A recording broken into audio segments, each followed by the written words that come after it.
UP में एक के बाद एक ज्योति मौर्य जैसे मामले सामने आ रहे हैं। अब लखनऊ की सिंगर ज्योति पांडे पर बेवफाई के आरोप लगे हैं। पेशे से ड्राइवर एक शख्स ने खुद को सिंगर ज्योति पांडे का पति बताते हुए उन पर बेवफाई का आरोप लगाया।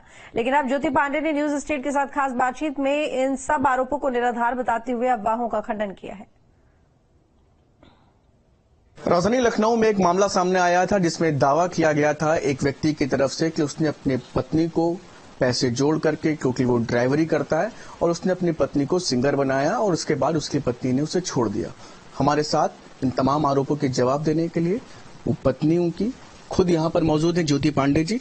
अब क्या है पूरा मामला, उनसे ही जानते हैं। ये बिल्कुल भी गलत है। मैं अपने से सिंगर बनी हूँ, मुझे कोई सिंगर नहीं बनाया है और मैं इसी व्यक्ति की देन है ये जो मैं सिंगर बनी हूँ, ये तो सत्य बात है। बट इसकी नाकामी की वजह से मैं बनी हूँ, ये मुझे बनाया नहीं है। ये कुछ भी नहीं करता था, कोई देख रेख घर का कोई कुछ भी नहीं। मैं पहले से कोई सिंगर नहीं थी। जब मेरी शादी हुई है ये कुछ भी नहीं करता रहा था, मुझे मजबूरन कदम बाहर निकालना पड़ा था। ये है सच्चाई। ये मुझे जो बताता रहा कि मैं स्टूडियो खुलवा दिया या जो भी सब अफवाहें उड़ी हैं, बिल्कुल गलत है। ऐसा कुछ नहीं। मैं खुद कमा के खुद अपने से मैंने किया है। मैं एक बच्ची का खुद अपना देखती हूँ, मैं खुद अपना खर्चा अपने से ही चलाती हूँ। ये कुछ भी नहीं करता बंदा, सिर्फ नशेड़ी है। ये दूसरे के कहने में, जैसा मैंने बताया ब्रजेश यादव का, उसी के पक्ष में जाके उसी से सम्मिलित होकर पैसे लेके मुझे भी ये कहा कि पैसे लेके सुलझा लो। जब मैंने इसका विरोध किया है तब ये जाके ये साजिश पूरी रची गई है कि मुझे बदनाम करने की। इसने बोला कि मैं तुम्हें ऐसे आऊंगा, तुम्हारा केस पलटवा दूंगा, ये कर दूंगा, बहुत सारी चीजें इसने रखी हैं। ये है सच्चाई, बाकी कोई सच्चाई नहीं है। इसने जो भी आरोप लगाए सारी अफवाह गलत है, बिल्कुल पूर्ण रूप से। ब्रजेश यादव से मेरा मामला चल रहा है। वो गलत कृत्य किया हुआ था मेरे साथ, जिसका मुकदमा पारा थाना में दर्ज है।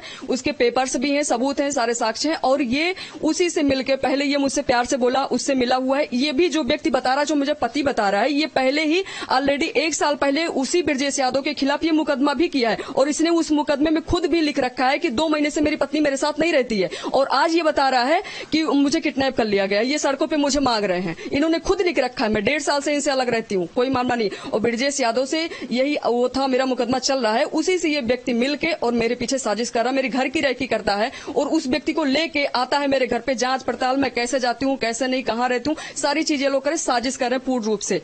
आज की तारीख में वो कह रहे हैं कि जो है आप धर्मेंद्र शुक्ला जी जो अभी हैं हमारे साथ, इनके साथ आप रह रही हैं, इस तरह के भी आरोप। नहीं, बिल्कुल भी गलत है। वो मेरे बड़े भैया, मेरे पारिवारिक संबंध है, बिल्कुल मेरे घर से आना जाना है। और उनके ऊपर ये गलत लांछन लगाया जा रहा है, जो कि मैं विरोध करती हूँ बिल्कुल, कि ऐसे किसी के ऊपर बिना जाने गलत आरोप नहीं लगाया जाता। वो मेरे बड़े भैया समान है, उनको बड़े भैया बोलते हैं। शर्म आनी चाहिए जो ये व्यक्ति लांछन लगा रहा है। कुल मिला ज्योति पांडे हमारी म्यूजिक कंपनी संगम धुन में बतौर गायिका कार्यरत है। ये हमारी छोटी बहन की तरह है। इनसे मेरे पारिवारिक संबंध है, ये मेरे परिवार से जुड़ी हुई है।